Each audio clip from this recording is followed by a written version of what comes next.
आज का सेशन हम लोग करते हैं और आज के सेशन में हम लोग क्या पढ़ने वाले हैं।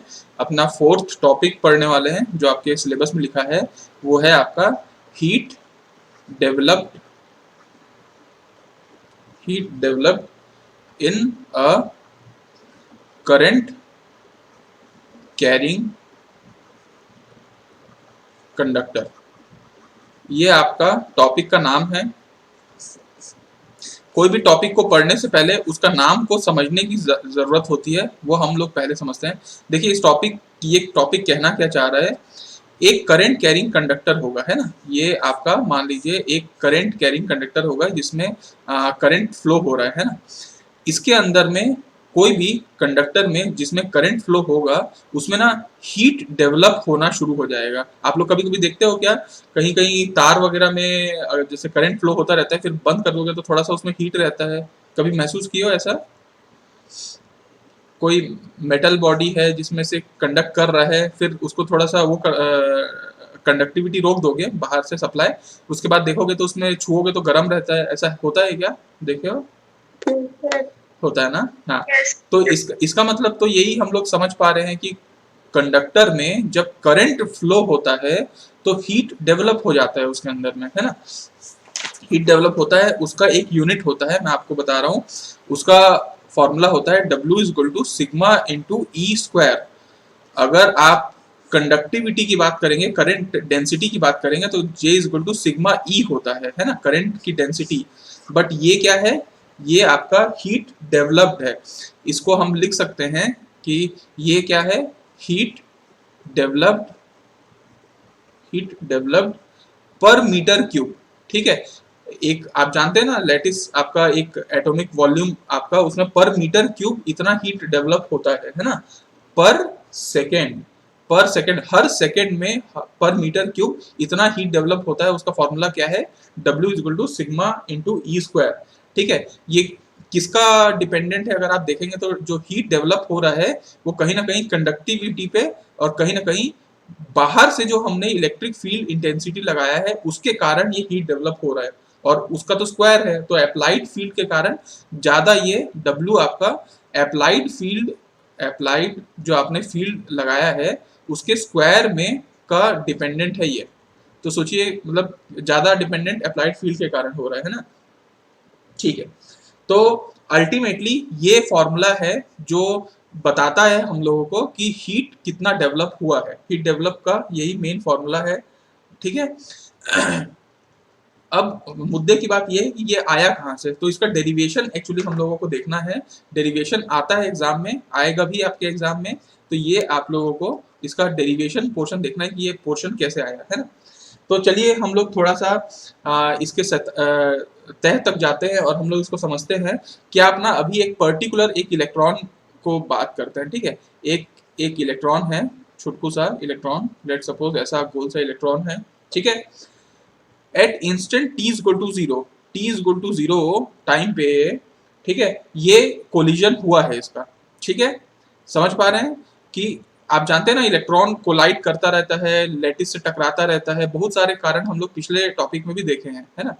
तो ये मानते हैं कि ये जो इलेक्ट्रॉन है आपका इलेक्ट्रॉन, ये अभी के अभी t is equal to zero time पे कोलिजन हुआ है। T is equal to zero time पे कोलिजन हो रहा है, मतलब अभी ये धड़ से टकरा गया किसी से, है ना। उसी टाइम को हम t is equal to zero मानते हैं। उसके बाद ये चल रहा है अपना, चल रहा है, ठीक है। और ये चल रहा है तो अपन ये मानते हैं कि एक particular electron at instant T is equal to zero उसने कोलिजन किया है। ठीक है, अब हम आगे टाइम थोड़ा सा बढ़ाते हैं, t is greater than zero, मतलब थोड़े से और टाइम के में करते हैं, 4 मिनट 5 मिनट बाद हम देखते हैं। तो हम ये देखते हैं कि ये जो इलेक्ट्रॉन है ये अभी कोलाइड और नहीं किया है, अभी तक तो नहीं किया है, हो सकता है आगे कर जाए, लेकिन अभी तक मान लो T is greater than zero पे अभी वो कोलिजन नहीं हुआ है और ये बढ़ रहा है। ठीक है, बढ़ रहा है अपना इलेक्ट्रॉन, किधर किधर किधर किधर जा रहा है, कोई दिक्कत नहीं है। अब आप ये बताओ, ये समझो इस चीज को कि at t is equal to zero जब वो कोलिजन किया, ठीक है, इसके बाद इसका ना एकदम इसको ये इलेक्ट्रॉन धड़ से टकराया, इसका माथा घूम गया। ठीक है, अब ये बेचारा किधर जाए, इसको नहीं पता किधर जाए, लेकिन वो जाएगा। ठीक है, तो इसमें ना कुछ वेलोसिटी होगी इस इलेक्ट्रॉन की अपनी, कुछ भाई किसी वेलोसिटी के साथ तो वो मूव कर रहा होगा। लेट सपोज कि उसकी वेलोसिटी v है ना। अब ये वेलोसिटी बेसिकली क्या होता है ना, ये तीन कंपोनेंट में होता है। आप जानते हैं कि स्पेस जो है वो x और y और z एक्सिस में बटा हुआ है। तो वेलोसिटी, अब जैसे ये इलेक्ट्रॉन है, हो सकता है इसका जो कंपोनेंट है x दिशा में कुछ होगा, y दिशा में कुछ होगा, z दिशा में कुछ होगा। तो हम क्या बोल रहे हैं कि electron t is to 0 time पे टकराया धड़ से, उसके बाद उसका माथा घूम गया। अब वो किधर जाऊं देख रहा है, लेकिन जिस दिशा में भी जाएगा उसकी वेलोसिटी हर दिशा में कुछ ना कुछ तो होगी। तो एक्स एक्सिस में उसकी वेलोसिटी कंपोनेंट को vx मान लेते हैं, y को vy, z को vz। अब हम क्या करते हैं कि ये इलेक्ट्रॉन बढ़िया अपना कंपोनेंट वेलोसिटी कंपोनेंट के साथ मूव कर रहा है। तो अब क्या करते हैं ना, ये तो अपना चल रहा था, अचानक से आप बाहर से क्या करते हैं, बाहर से ना इलेक्ट्रिक फील्ड लगाना शुरू कर देते हैं। अभी तक इलेक्ट्रिक फील्ड नहीं लगाए थे, बेचारा इलेक्ट्रॉन अपने आप में ही टकरा गया था और इधर उधर घूम रहा था। अब आप क्या किए, आप बाहर से इलेक्ट्रिक फील्ड लगा दिया। अब इलेक्ट्रिक फील्ड लगाते हैं और किस दिशा में लगाते हैं, लेट सपोज कि आप नेगेटिव एक्स दिशा में लगाते हैं, है ना। नेगेटिव एक्स समझते हैं ना आप लोग, ये पॉजिटिव एक्स है, ये नेगेटिव एक्स है मान लो। तो मान लो नेगेटिव एक्स में लगाते हैं हम लोग इलेक्ट्रिक फील्ड। तो आपको मालूम है कि जिस दिशा में हम इलेक्ट्रिक फील्ड लगाएंगे उस तरफ का वेलोसिटी बढ़ जाएगा क्या, ऐसा होगा क्या, आप लोगों को क्या लगता है। जिस दिशा में हम लोग प्रेशर मारेंगे, उसको फोर्स डालेंगे, इलेक्ट्रिक फील्ड डालेंगे, उस तरफ का वेलोसिटी बढ़ जाएगा कि कम होगा। तो वही मैं आपको बोलना चाह रहा हूं कि इलेक्ट्रिक फील्ड हम लोग मान लीजिए लगाते हैं, तो आपका वेलोसिटी ऑफ एक्स कंपोनेंट आपका कुछ चेंज होगा, y और z में कुछ चेंज नहीं आएगा। लेकिन अगर आप इलेक्ट्रिक फील्ड x दिशा में लगा रहे हैं तो आपका यहाँ पे वेलोसिटी कंपोनेंट में x में चेंज आएगा। मैं माइनस एक्स क्यों किया, उसका भी एक कारण है बेसिकली। एक्चुअली इसमें जो चेंज आएगा वो ये होगा कि आपका इसमें जो फोर्स होगा, आपको पता है ना कि force is equal to mass into acceleration भी होता है, और force is equal to Q into E भी होता है। तो दोनों को इक्वेट कर दूं तो आपका एक्सेलरेशन क्या हो जाएगा, क्यू ई बाय एम, है ना, क्यू ई बाय एम। और यहाँ पे आप वेलोसिटी की बात कर रहे हैं तो ए इंटू टी आएगा, तो इसमें टाइम कंपोनेंट भी आ जाएगा। तो यहाँ पे इसमें जो चेंजेस आया है वो आएगा q e by m into t. क्या आप इससे सहमत हैं। हालांकि ये क्या है ना, क्यू नेगेटिव होता है बेसिकली, चार्ज आपका इलेक्ट्रॉन का नेगेटिव होता है, इसीलिए नेगेटिव को हटाने के लिए मैं अभी आपको बोल दिया कि माइनस एक्स दिशा में अपन कर रहे हैं, तो ताकि वो माइनस माइनस प्लस हो जाए, है ना। तो यहाँ पे हम लोग अभी सिर्फ एक वेलोसिटी कंपोनेंट की बात कर रहे हैं, अनुमान लगा रहे हैं कि इलेक्ट्रिक फील्ड हमारा नेगेटिव एक्स दिशा में है, तो जो एक्स कंपोनेंट का वेलोसिटी है वो इस प्रकार चेंज हो जाएगा, वी वाई वैसे ही रहेगा, वी जेड वैसे ही रहेगा। यहाँ तक क्लियर है क्या आपको। तो आज के सेशन में हम लोग पढ़ के आ रहे हैं heat develop in a current carrying conductor, है ना। तो इसमें आप लोगों को मैंने यही बताना चाह रहा था कि एक करंट कैरिंग कंडक्टर में हीट डेवलप होता है, जिसका फॉर्मूला मैंने आपको बताया कि W is equal to sigma e square होता है, जिसमें आपका सिग्मा कंडक्टिविटी और ई आपका इलेक्ट्रिक फील्ड इंटेंसिटी होता है, और ये हीट डेवलप पर मीटर क्यूब पर सेकंड होता है। तो अभी तक हम लोग कहाँ चल रहे थे कि एक इलेक्ट्रॉन को आपने देखा था जो t इक्वल टू 0 पे कोलाइड किया था, और फिर आगे t इज ग्रेटर देन 0 पे कभी ना कभी कोलाइड करेगा, भगवान भरोसे वो चलेगा, ठीक है, कोई दिक्कत नहीं है। लेकिन एट t इक्वल टू 0 जैसे ही वो कोलाइड किया, उसकी जो वेलोसिटी थी वो हर दिशा में, जैसे x दिशा में उसकी वेलोसिटी कंपोनेंट vx थी, y में vy थी, z में vz थी, ये उसका वेलोसिटी कंपोनेंट था। अब आपने क्या किया कि इसमें क्या कर डाला, इलेक्ट्रिक फील्ड लगाया। इलेक्ट्रिक फील्ड आपने नेगेटिव एक्स दिशा में लगाया, तो उससे क्या हुआ कि वेलोसिटी ऑफ एक्स कंपोनेंट में चेंजेस आया, y और z तो एज इट इज रह गया। तो क्या चेंजेस आता है वेलोसिटी ऑफ एक्स कंपोनेंट में, q into e by m into t. तो ये कंपोनेंट चेंजेस आया है वेलोसिटी में। अब मुद्दे की बात यह है कि जो क्यू ई बाय एम है ना, ये q e by m t वाला जो कंपोनेंट है, ये आपका वेलोसिटी में अलग से ऐड हुआ है ना, ये वेलोसिटी में आपका अलग से ऐड हुआ है, ठीक है। अब अगर हम लोग इसमें देखें, देखिए हम लोग आप बार बार ना एम को याद रखिए। एम क्या है, हम ये देख रहे हैं कि एक करंट कैरिंग कंडक्टर में हीट डेवलप हुआ तो हुआ कैसे, ठीक है। तो वो हम देख रहे हैं, तो उसमें हम अभी तक पहुंचे हैं कि इलेक्ट्रॉन में कुछ रफ्तार में बदलाव आया है बाहर से इलेक्ट्रिक फील्ड के लगाने से, है ना। तो अब अगर रफ्तार में बदलाव आएगा तो क्या उसके एनर्जी में भी बदलाव आएगा क्या? ठीक है, तो there will be increase in energy. अगर आपका क्या बोलते हैं इलेक्ट्रॉन का वेलोसिटी कंपोनेंट चेंज होगा तो ऑब्वियसली कि उसमें ना there will be increase in energy, energy में भी कुछ चेंजेस आएंगे। ठीक है, आप एनर्जी में भी कुछ चेंजेस आप देखने को मिलेगा। आपको पता है क्या कि काइनेटिक एनर्जी वगैरह क्या होता है? Kinetic energy half into m into v square होता है क्या काइनेटिक एनर्जी? Yes sir. अच्छा, तो अगर हम देखें एवरेज जो एनर्जी इंक्रीज हुआ है, क्योंकि ऑब्वियसली बात है कि इलेक्ट्रॉन अपने मूवमेंट में था तो पोटेंशियल एनर्जी लेंगे नहीं, काइनेटिक एनर्जी हम ले रहे हैं, काइनेटिक एनर्जी बढ़ रहा है ना, उसी में जो चेंजेस आ रहे हैं वो आ रहे हैं। तो हम यहाँ पे एक काम करते हैं, हम ना डेल्टा ओमेगा लिख लेते हैं। ओमेगा मतलब फ्रीक्वेंसी मत मानिए, ओमेगा मतलब क्या है? एनर्जी है ना, एनर्जी। और इसको हम एवरेज ले लेते हैं क्योंकि भैया आपके जो आप मटेरियल ले रहे हैं उसमें सिर्फ एक ही इलेक्ट्रॉन है क्या? ऐसा तो है नहीं, इलेक्ट्रॉन तो कूट कूट के भरे हुए हैं, वहां पे कितने सारे इलेक्ट्रॉन भरे हैं, तो सब इलेक्ट्रॉन आपस में कोलाइड कर रहे होंगे, उन लोग का कुछ कंपोनेंट होगा, इलेक्ट्रिक फील्ड लगाएंगे तो कितने ही इलेक्ट्रॉन में वेलोसिटी का कंपोनेंट चेंज होगा। तो हम क्या करते हैं, ओवर अ टाइम पीरियड हम एक एवरेज वैल्यू निकालते हैं जो इंक्रीज इन एनर्जी हो रहा है, तो वो हम लेते हैं हाफ इंटू एम तो रहेगा ही, वेलोसिटी आपका क्या जो मेन चेंज हो रहा है वो क्या हो रहा है? Q e t by m, ये वाला जो कंपोनेंट है ये बेसिकली चेंज हो रहा है। बाकी जो नॉर्मल उसका वेलोसिटी था वो तो रहेगा ही, वो तो कांस्टेंट रहेगा, लेकिन जो चेंज हो रहा है वो आपका, क्योंकि यहाँ पे अपन चेंज इन द एनर्जी देख रहे हैं, चेंज इन द एनर्जी आपका q e t by m के कारण हो रहा है। तो आप यहाँ पे लिख सकते हैं q e t by m का स्क्वायर, ये आप लिख सकते हैं। अगर आप लिखें इसको थोड़ा सॉल्व कर लेंगे तो आपको क्या मिलेगा? Half into m into q square E square t square by m square. तो ये एम और ये स्क्वायर वाला पोर्शन कट गया, तो आपका आंसर आएगा q square E square t square by 2 into m. ये आपका है change in the energy, average change in the energy. ठीक है, ये क्या है? Average change in the energy over a large number of electron, बहुत सारे इलेक्ट्रॉन के लिए हो रहा है, which have all lived through the period t without having collision. इसका मतलब क्या है कि उन सभी इलेक्ट्रॉन जो एक बार कोलिजन करके दोबारा भी कोलिजन नहीं किए हैं और इलेक्ट्रिक फील्ड के कारण उनकी एनर्जी बढ़ चुकी है, उन सब का average energy over a large group of electron के लिए ये होगा। यहां तक आप लोगों को समझ में आया क्या?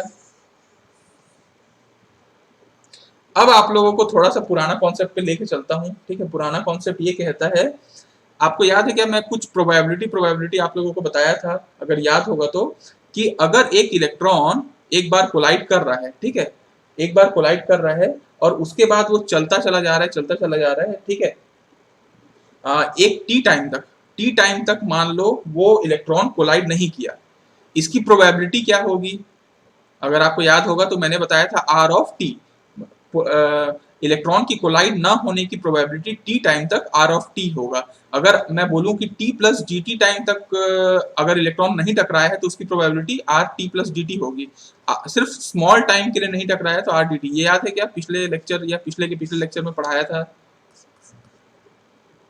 Yes sir. ठीक है, और आपको मैंने एक ये वाला भी बताया था कि लेट सपोज कि dt टाइम में मान लो इलेक्ट्रॉन टकरा गया, किसी के साथ टकरा गया, उसकी प्रोबेबिलिटी आपकी है dt बाय टाउ नॉट। ये भी मैं आपको बताया था कि let the probability of collision of electron for a dt time में ही आपका इलेक्ट्रॉन टकरा जाता है तो उसकी probability dt by tau naught है।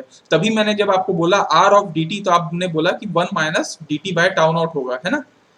ये याद है क्या? ये प्रोबेबिलिटी टकराने की प्रोबेबिलिटी है और ये नहीं टकराने की प्रोबेबिलिटी, तो ये 1 माइनस होगा। ये क्लियर है क्या? Yes sir. हाँ, और आपको मेरे ख्याल से ये जब हम इसको सॉल्व किए थे, जब इसको सॉल्व किए थे तो आर ऑफ टी भी आपका कैलकुलेट होके आया था, जो आपका E to the power minus T by tau naught आया था, जिसमें मैंने आपको बताया था कि टाउ नॉट क्या है? Relaxation time. ये इंटीग्रेशन होने के बाद ये फॉर्मूला आया था। ये याद आया क्या आप लोगों को?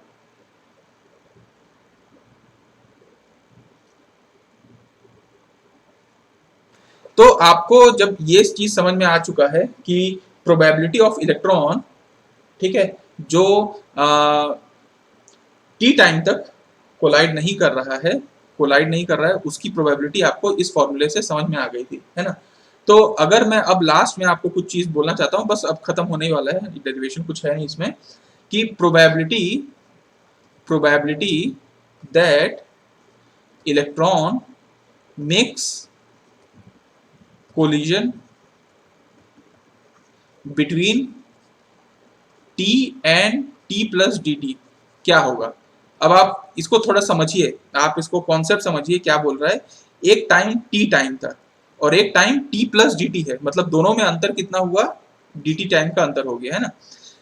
तो ये बोलना चाह रहा है probability that electron makes collision between T and T plus D T, मतलब टी टाइम तक वो बेचारा कोलाइड नहीं किया था, T plus D T time तक हो सकता है वो कोलाइड किया हो, मतलब बीच में कहीं ये डी टी टाइम में ही कोलाइड कर रखा होगा, है ना। तो इसकी प्रोबेबिलिटी क्या होगी, यही इस चीज का कहने का मतलब है अल्टीमेटली।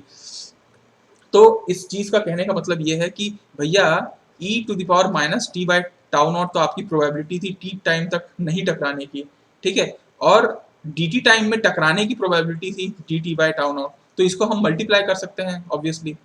भाई मल्टीप्लीकेशन में आप क्या समझ में आ रहा है कि देखिए dt by tau not time में टकराएगा विद द प्रोबेबिलिटी कि t तक वो नहीं टकराया है,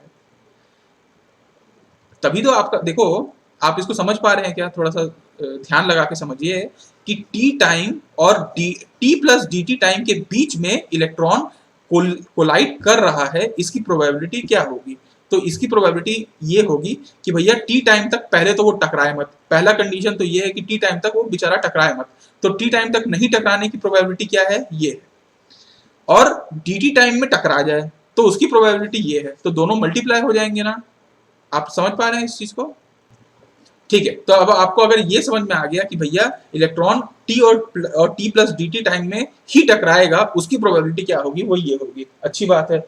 तो अब हम देखो, अब हम निकालना चाहते हैं एवरेज इंक्रीज ऑफ एनर्जी, ठीक है, average increase of energy of electron during the period between two collision.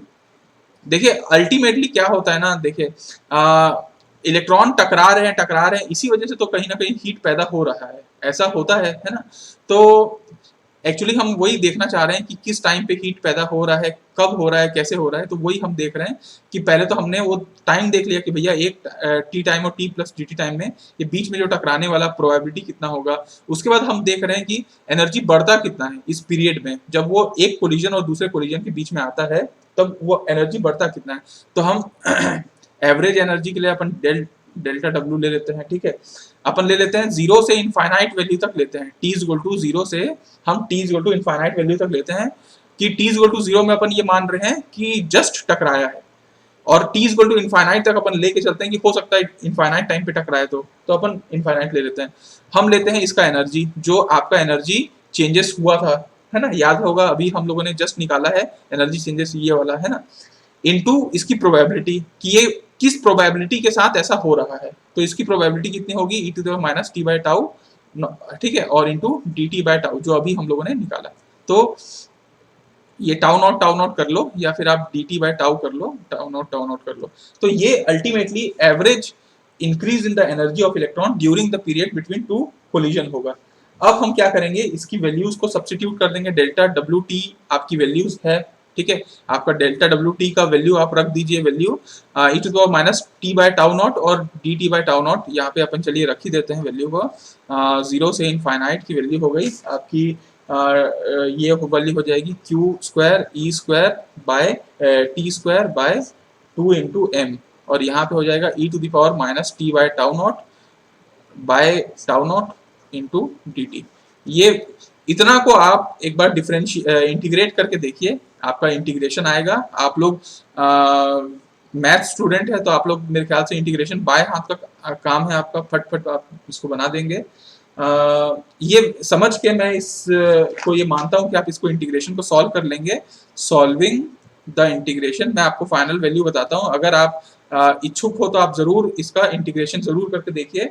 इसका फाइनल आंसर आएगा डेल्टा डब्ल्यू, जो एवरेज इंक्रीज इन एनर्जी है वो आएगा q square tau square E square by m. इतना value final integration होने के बाद इतनी वैल्यू आएगी, जो आपको ये बताएगा कि average increase in the energy between two collision कितना हो रहा है। एक कोलिजन के और दूसरे कोलिजन के बीच में जो एनर्जी का बढ़त हो रहा है वो इतना हो रहा है ओवरऑल, और ये एवरेज एनर्जी है, ठीक है। अब ये हम ये मानते हैं कि भैया ये एवरेज एनर्जी है। एवरेज मतलब आप मान सकते हैं कि हर इलेक्ट्रॉन इस एनर्जी को फेस करेगा।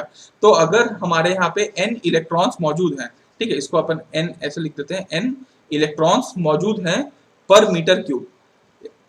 हर पर मीटर क्यूब में n नंबर ऑफ इलेक्ट्रॉन्स मौजूद हैं, ठीक है। और हम एज्यूम कर रहे हैं कि ये जो इलेक्ट्रॉन है ये अपना एक्सेस एनर्जी, इनके पास जो भी ये जो एक्सेस एनर्जी मिल रहा है, ये एक्सेस एनर्जी लैटिस को दान कर देते हैं, है ना। ये जो n इलेक्ट्रॉन पर मीटर क्यूब है ये अपना एनर्जी को वो भी एक्सेस वाला, जो एक्सेस वाला हो रहा है उसको क्या करते हैं, ट्रांसफर कर